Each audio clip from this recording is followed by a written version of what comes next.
So if you look at the teeth structure of a herbivore, they're always flat and broad for grinding. If you look at the teeth structure of a carnivore, it's sharp and pointed teeth for actually tearing apart. Same, chewing. Whenever we eat our food, or human beings or the herbivores, they eat their food, it's extensively chewed before it gets swallowed.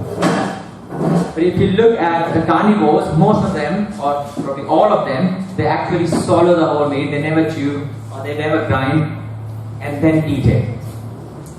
Saliva. The saliva of herbivores is alkaline, and the saliva of carnivores is acidic, so that they can digest meat easily.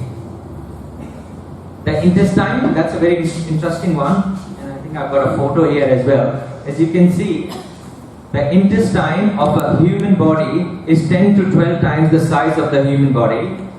That's for herbivores, not just for humans, so every herbivore. And the carnivore, it's very small, it's only 2 to 3 times of their body, so that the meat can be digested and quickly it goes out of their system. The next difference, if you see, is the fingers and nails. So all the herbivores, they would never have claws. They always have nails. But all the carnivores will always have claws, so that they can catch their prey and eat.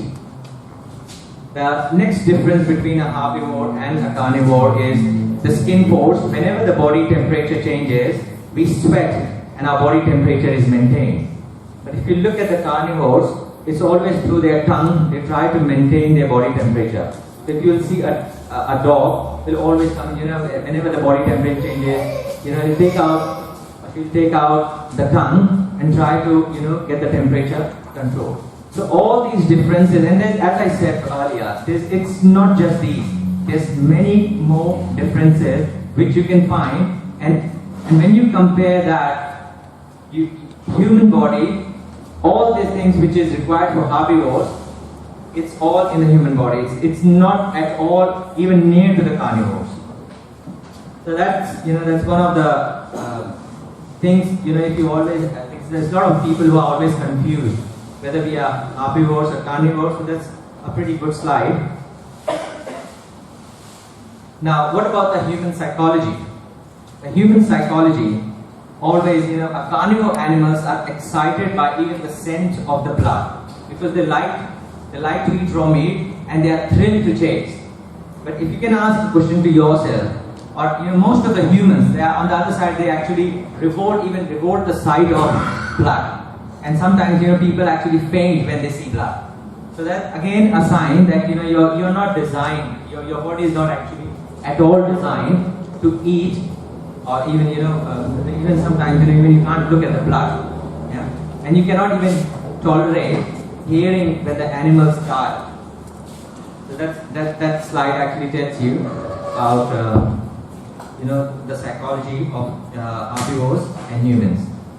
There was actually a recent video I saw about animals getting obese. But if we were meant, so you can always ask, if we are meant to eat and kill animals, then the carnivore animals are, then they never suffer from heart disease, obesity, cancer, diabetes.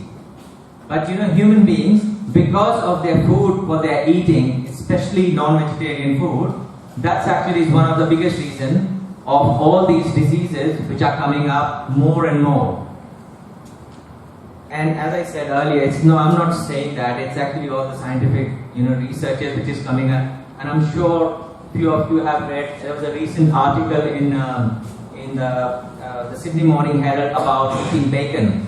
That's the biggest cause of cancer, and it's been proved in America that eating red meat, and particularly, I'm sure that they've started with that, and eventually they're going to come back and discover that eating meat is not good at all. And it is also, the article, it was very interesting. It was actually saying that eating bacon is more harmful than smoking.